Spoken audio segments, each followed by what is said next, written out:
Every day, we hear the negative things people say about us, about our high school, about our district, about our students.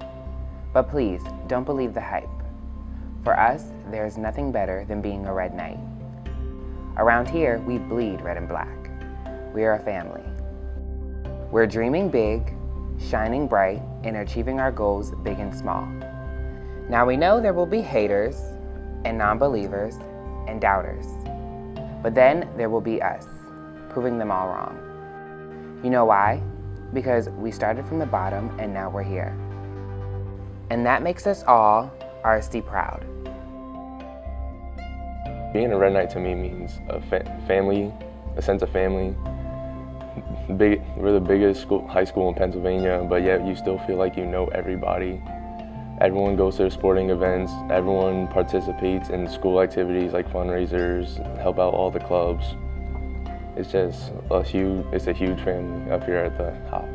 I mean, I love Reading, in general. I've been through so many teachers and, so many students, and they all have different personalities, and I think that's what Reading's all about, different people, different personalities. We all have to learn, to work together, to, adapt to these different personalities. What does it mean to be a Red Knight? Well, I would say to be a Red Knight is to be passionate.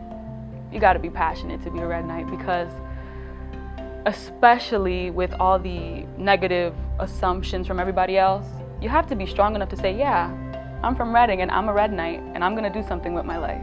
You know what I mean? So you gotta be passionate to say you're a Red Knight.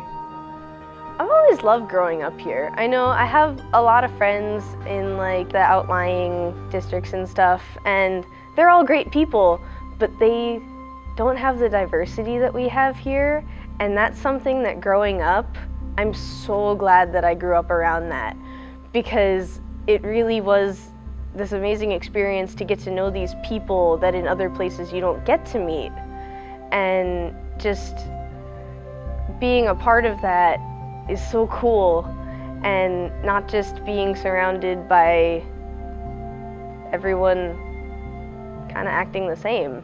There's so many different cultures here that it's amazing. For me to be a Red Knight, the only word I can think of is just pride. I don't think there's, I always feel a sense of pride whenever I walk out wearing something red and black. That's just, I don't think there's any school like Reading High in the area in Berks County. I think that it has something that sets itself apart from other people in other schools. So to be a part of that, it's special. I think I'm RSD proud because a lot of people say that Reading kids can't make it. And even though we all had struggles to accomplish over the years of being a Reading High student or a Reading student in general, I made it. I'm going to graduate and I'm going to further my education at Shippensburg University. And I can honestly say when I'm at Shippensburg wearing red, black, and white, I'm not going to think because I'm a Shippensburg Raider, I'm going to think because I'm a Red Knight. What makes me RSD proud is the staff, the coaches, and just the people ahead of the students that they all show love when it's there. When everyone's doing good, they make sure they say it on Twitter or announce it in the building.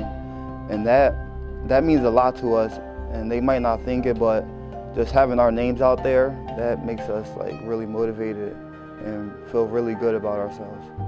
City kids aren't a monolith. We have artists, musicians, athletes, scholars. There's kids up here applying to Harvard and Princeton and MIT, getting accepted up here, and they don't see that because they see the negative side of all the news reports and then the fights online. But we're way better than that up here. Something that I'm going to remember for the rest of my days is the bus rides to football games, from football games to basketball games, and from bus rides anywhere basically, because you could see how everybody was a family. Let's say if we lost a game, you could see that everybody not was crying, but everybody was depressed together. and people were comforting each other. Or if we're going to like a game, then you can see the family because we're all hyped together. There's going to be doubters, there's going to be haters, but when you make it, those doubters are going to become believers and all that. Reading is a place that it's small, it's humble when you first see it, but there are good people here. And there are good students who I believe are really going to change the world. I'm just proud to be a part of this school. I'm proud to say that I came from Reading High, and in the future, when hopefully I'm successful, I'm going to be really proud to say, hey, I came from Reading. And just to be able to say that is awesome. Our deepest fear is not that we are inadequate. Our deepest fear is that we are powerful beyond measure. It is our light, not our darkness, that most frightens us. Your playing small does not serve the world. There is nothing enlightened about shrinking so that other people won't feel insecure around you. We are all meant to shine, as children do. It's not just in some of us, it's in everyone. And as we let our light shine, we unconsciously give other people permission to do the same. As we are liberated from our own fear, our presence automatically liberates others.